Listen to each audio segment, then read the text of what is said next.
I'm reading Minority Rights and the National Question in Nigeria by Uyilawa Uswanlele. Who is he? He's a professor of history in New York. It says the Biafran invasion of the Midwest, which was led by Colonel Victor Banjo and Lieutenant Colonel Fola Oyewole, both Yoruba, and other Igbo military officers, was virtually without incident and welcomed in the Midwest areas. In his study of the Biafran War, Michael Gold claims that Banjo took Benin without the loss of a single life. Indeed, the inhabitants gave the invading troops a jubilant welcome. But that's not the only way the Midwest was invaded. That account is true, but it's not the entire truth. There's another side to it. That other side is bad. Let me read it now. It says this claim of Biafran occupation is not true for all areas of the Midwest and its people, as it caught the non-Igbo areas unawares and was achieved through sporadic fighting and violence. An Irish priest reported the violence that was perpetrated by the Biafran soldiers who took Benin. The leper settlement in Osiomo had about 1,200 residents before the war. Divided by the Osiomo River, the Igbos lived on the east bank and Beninese Yorubas and others on the west bank. When Biafrans invaded in August, they swept through the Igbo side and, crossing the river to the west side, killed all the Beninese and Yorubas they could find. 6 weeks later, the Federals came from the other direction, set up their artillery on the Benin side and shelled the Igbo side, after which they crossed the river and killed any Igbos remaining. If there's any lesson, there are many lessons here, but if there's any lesson you should learn from all of this thing we're discussing, if you don't, before you throw the first punch, always measure if you can take it back when people give it back to you.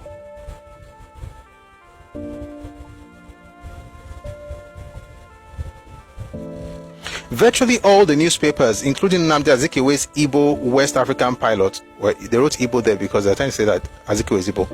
So including his own West African pilot, reported fighting in some towns in the Midwest during the invasion.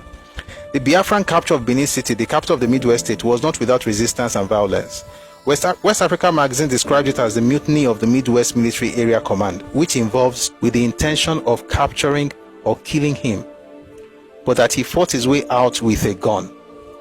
Similar fights took place in Auchi, Ubiaja, Ueli, and Warri, while the massacres of Northerners by Biafrans were recorded in Benin City and Sapele amidst rioting in Urobo areas. The number of deaths from this first day of invasion and occupation is not known. The major victims of this fight were officers of the police force, which was reported to have lost many men during the occupation. Since the over 250 policemen of Eastern Nigerian origin in the Midwest were redeployed to Biafra in May 1967, it is safe to assume that the majority of those killed were non-Igbo officers. The entry of Biafran troops into Midwestern towns and villages was characterized by search for and torture and killings of suspected Northern Nigerians. They find them, go reach Midwest.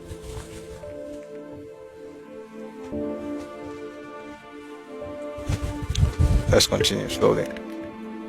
We'll take that again. The entry of Biafran troops into Midwestern towns and villages was characterized by search for and torture and killings of suspected Northern Nigerians, conscription of soldiers, and the seizure and looting of food, livestock, vehicles, machinery, money, and any item that caught their fancy, as well as raping of women. Eyewitness accounts and newspapers reported that the Biafrans targeted the Hausa quarters of most towns. Igbo residents pointed out the residence of Northern Nigerians in addition to searching the houses of Midwesterners suspected of hiding Northern Nigerians.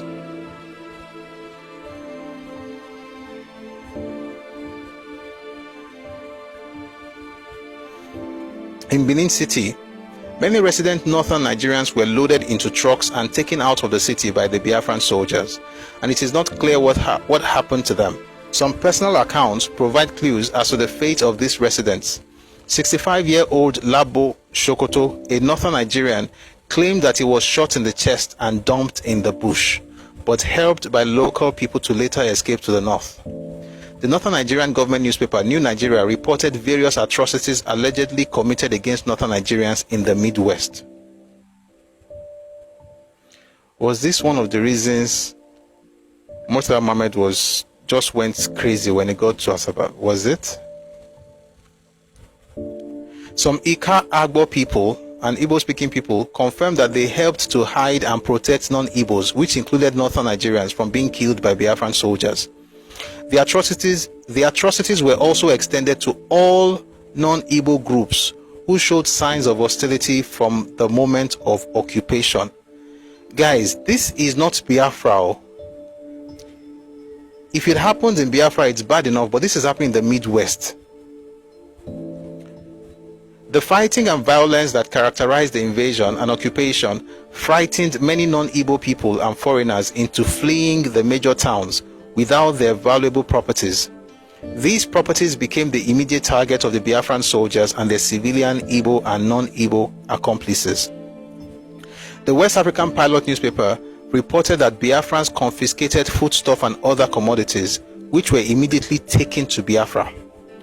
Oyewole, who led one of the columns of invading Biafran soldiers, corroborated newspaper reports on how the Biafran army treated properties in the Midwest. Who is Oyewole? The one I mentioned earlier, Lieutenant Colonel Fola Oyewole. It says, troops of the Liberation Army. What's Liberation Army? I'll go into details later, but let me just put it this way. Victor Banjo took over the 101st Brigade. Victor Banjo, for instance, at the beginning was actually in charge of the militia in Biafra, and then later decided to form his own brigade. When he formed the brigade, he named that brigade Liberation Army of Nigeria, even though it was a brigade in Biafran army. Even when Ojukwu wrote a letter to him, he recognized that army, or that brigade, or that army as Liberation Army. And so whenever you see Liberation Army here, so Fola Oyewole will call it Liberation Army, just like Victor Banjo would, because as far as they were concerned, they are trying to liberate other people of Nigeria from northern domination. So the idea is we are going to liberate people. We liberate the Midwest, we liberate the West, we liberate this, we liberate that, and they will take everybody away from, under the stranglehold of the North. Let me say something to Yoruba people. When they use North and say Fulani is your problem, North is your problem, I'm not saying the North is a saint. I'm not saying they don't have any problem, but I'm saying that don't for 1 second assume that the person pointing at the North is not trying to distract you from himself. It's as much a problem as the person is pointing at. Just Ojulala Coffin Shori.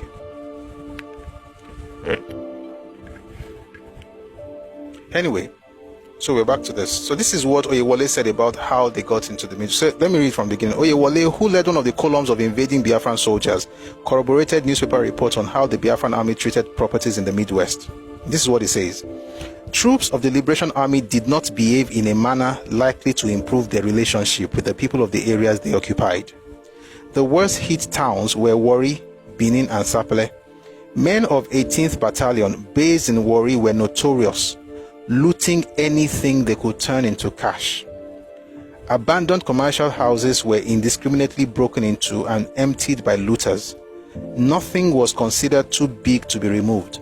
Vehicles, bag of salt, and provisions of all sorts were favored commodities. Some of the things were either sold on the spot at giveaway prices or sent to Biafra to be sold later. It was not difficult to find ready markets in the Midwest, with thousands of Biafrans streaming into the liberated states to do business. It was not an uncommon occurrence to see a soldier in Warri dash another one the sum of 50 or even 100 pounds.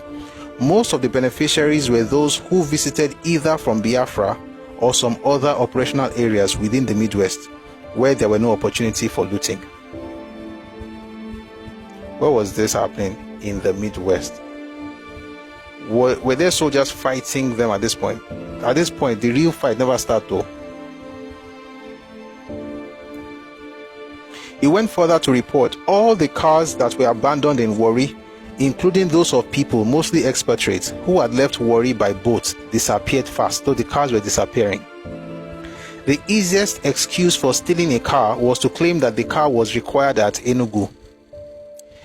He also observed, quote, the few who manned checkpoints when they existed used the opportunity to terrorize and extort money from innocent civilians. Biafran soldiers also engaged in outright seizure and confiscation of motor vehicles from their owners and drivers. Their excuse was that they were for military operations and were never seen again. The owners who resisted such seizures were killed.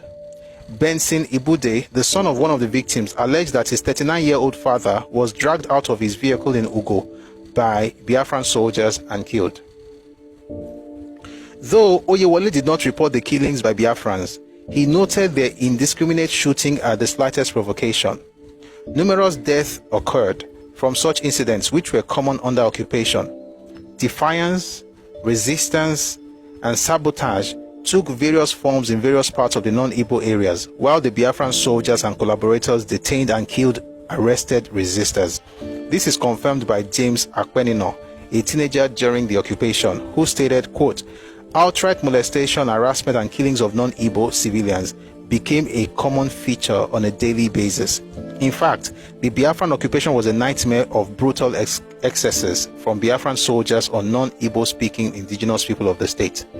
At night, suspected saboteurs were fished out of their homes, arrested, and oftentimes summarily executed." Do I believe this? Absolutely. Why? The same thing happened in Rivers State.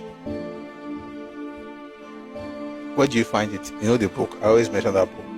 Sunset in Biafra by Lechi Amadi. The exact same thing happened.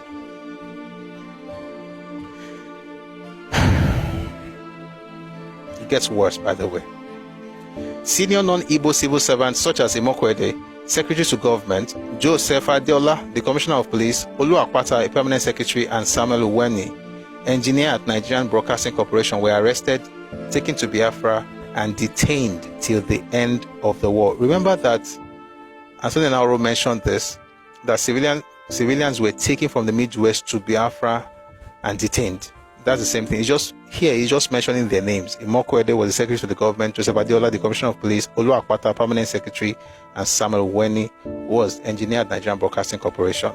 All of them were taken. Where was this happening? In the Midwest. What was Midwest today? Just in case, just to give us an idea, Midwest is present-day Edo State and Delta State.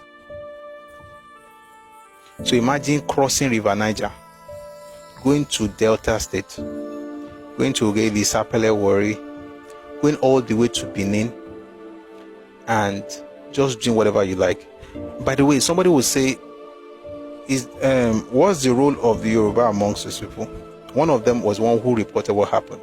I'm going to read something to you from this book, just to tell you how it went down. People were killed, unalived, in Benin, in Sapele, in Ogeli, in Warri, all over the place, right? The bank was looted. But then you say, oh, but wait, Victor Banjo was involved. Yes, he was. Let's read something to you from this book. This book is called Colonel Victor Banjo, Revolutionary Betrayed. But let me just read from the beginning. It says here, whereas when Banjo captured Benin, he treated the bank, that's the Central Bank of Nigeria, he treated the bank as a sacred institution and did not allow his troops or anyone to touch the place. There was heavy pressure from Ojukwu asking Banjo to break into the bank and loot it, but Banjo refused to become a dishonorable person. His discipline on the issue of money stands to his credit today.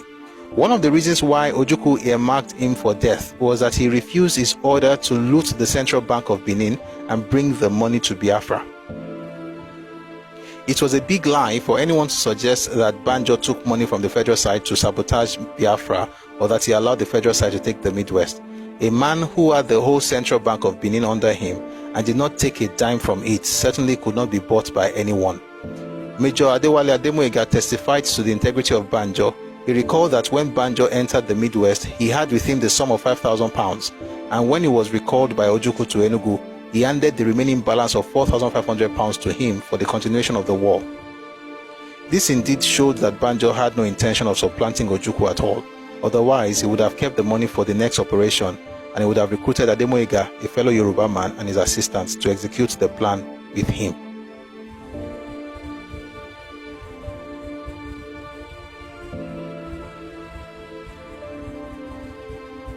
Was Central Bank in Benin looted? Yes. What was Victor Banjo's role in the looting? That's what I just read. He refused to loot the bank. but Ojukwu still got his boys to do it. By the way, that was not the only bank that was looted in the war. There were 3 banks that Ojukwu's boys looted. Central Bank in Benin, Central Bank of Nigeria in Port Harcourt, and Central Bank of Nigeria in Calabar. How do I know this? Read the interview that Chief Obafemi Awolowo granted in 1983 at Abeokuta.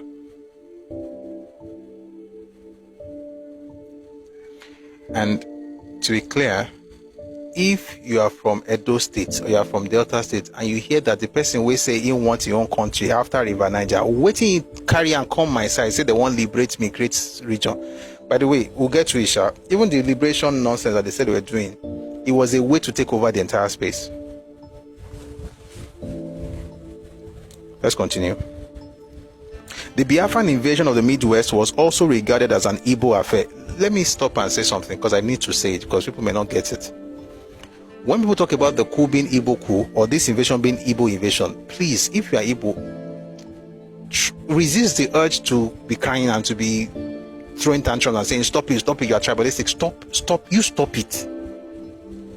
It is disrespect for the people to do what they did then in the name of the ethnic group, and for you, younger generation, to come up and tell people to saying it.